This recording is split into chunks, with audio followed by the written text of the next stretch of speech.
Kaya lang ma'am, si BP Sara, parang sinabi niya yung impeachment case na ifinal ng Akbayan, parang politika lang daw yon dahil nga may plano para sa 2028 yung taga-Akbayan. Linawin ko simula pa lang. Siya yung nagbanggit ng pangalan ko kaugnay ng impeachment. Tapos dinugtong pa niya sa eleksyon. Para sa akin, salitang impeachment pa lang, ang klaro na sa isip ko kung ano yung responsibilidad ko. At nilalagay ko na yung sarili ko sa ganyang frame of mind sa posibilidad ng impeachment trial dito.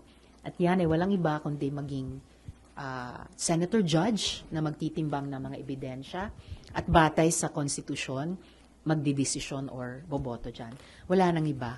Kaya palagay ko yung pagbanggit sa eleksyon in the same breath, wala sa tamang panahon yan, wala sa lugar yon, and it was really not called for by the question. Ang ganyang ka-importanting constitutional process kasi ng accountability, ang isang impeachment, hindi po dapat binababa ni man sa level lang ng personal motives. Meeting with VP Lenny last week, what was it all about? Anything that you can share to the public po sa topics na pag-usapan niyo? Well, pagkikita naming muli iyon, and syempre, pag-uusap pa rin.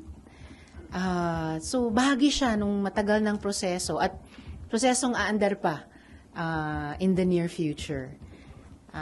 Nagkakasundo kasi yung mga puso namin, no, in terms of kung ano siguro ang kailangan ng ating bayan moving forward. So, yung puso para sa mamamayan at para sa sambayanan, yung matalas na pag-iisip tungkol sa paano solusyonan yung mga problema natin, pati sa ekonomiya, yung katatagan ng loob sa gitna ng maraming hamon. So, habang mas nagkakaisa kami in the coming times, mas nagiging posible ang mas mahigpit pang pagkakaisa, no? Para magalaw namin yung aming mga muscles ng sama-sama. You said before, yung united opposition, magkakaroon ng mga ganong movement or meeting. Ito na ba yun? Magsa-start na ba yung meeting niyo for a united opposition for 2028? Well, pagpapatuloy nga ito ng matagal ng pag-uusap at siguro pwedeng ituring na pagkikita muli in that direction. Hindi naman kasi kami nagmamadali sa proseso. Ang importante sa amin lalong patibayin yung pundasyon ng pagkakaisa namin para, yun na nga, moving forward, we can put our best foot forward at saka yung best ideas namin forward para sa ating mga kababayan. So, this is in preparation for, kasama doon yung preparation for 2028 elections? Well, isa yun sa pinaka-importanting pangyayari sa mga susunod na taon. So, it's in that general spirit also.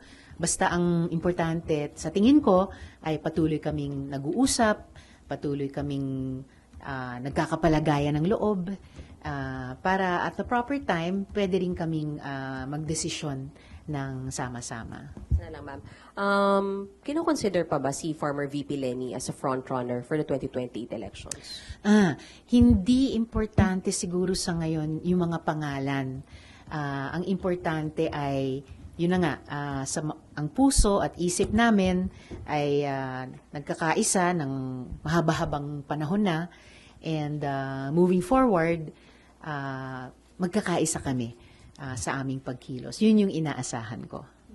Ma'am, considering na matindi yung batuhan ng mga allegations sa pagitan ng Pangulo at ng Vice Presidente, do you think sa 2028 maghahanap na ng alternatibo ang tambayan? Siguro naman. mula nung naghati yung unit team nila, I think mas naging stark yung ganyang gap or pagkukulang sa ating pambansang eksena, and mas siguro naramdaman ng ating mga kababayan na baka may iba pang alternatibo. And umaasa ako na pwede kaming magbuo nun at mag-alok nun. So, mas may malaking chance na makonsider ng taong bayan yung opposition. Hindi ko alam pa kung malaking tsansa na. Pero syempre, mas nagiging pakiramdam namin na responsable kami to try to propose that alternative. Kaya lang ma'am, si BP Sara, parang sinabi niya yung impeachment case na ifinal ng akbayan, parang politika lang daw yon dahil nga may plano para sa 2028 yung taga-akbayan. Linawin ko simula pa lang. Siya yung nagbanggit ng pangalan ko kaugnay ng impeachment. Tapos dinugtong pa niya sa eleksyon. Para sa akin, salitang impeachment pa lang, ang klaro na sa isip ko kung ano yung responsibilidad ko. At nilalagay ko na yung sarili ko sa ganyang frame of mind sa posibilidad ng impeachment trial dito.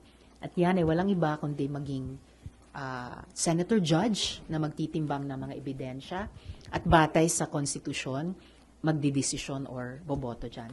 Wala nang iba. Kaya palagay ko yung pagbanggit sa eleksyon in the same breath, wala sa tamang panahon yan, wala sa lugar yon. It was really not called for by the question.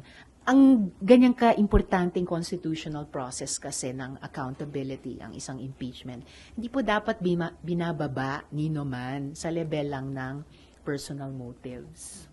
So walang motibong political naman, klaro yung final ng akbayan. I think any complaint na i-file ng mga mamamayan, and there have been several against both the President and the Vice President, ang pinakamotibo niyan sa puso niyan should be accountability. At ganun ko rin hinahanda yung kalooban ko for us to receive such complaints here in the Senate, pag i-transmit man sila ng House, na ganun, bilang Senator Judge. Ma'am? Ma'am, are you still open to running for president? And napag-usapan po ba yon during the meeting? Hindi yan napag-usapan sa meeting yung mga individual. I remain open, I remain willing, at yung kondisyon ko ay yung tulad nung matagal ko na rin sinasabi, kung piliin ng united opposition. Kasi yun din ang sinasabi ko na rin ng matagal na kailangan ng oposisyon kung lalaban kami sa 2028 at yun yung intention o desire ko na lalaban kami sa 2028 na mag-alok sa ating mamamayan ng pinaka malakas at credible na kandidato.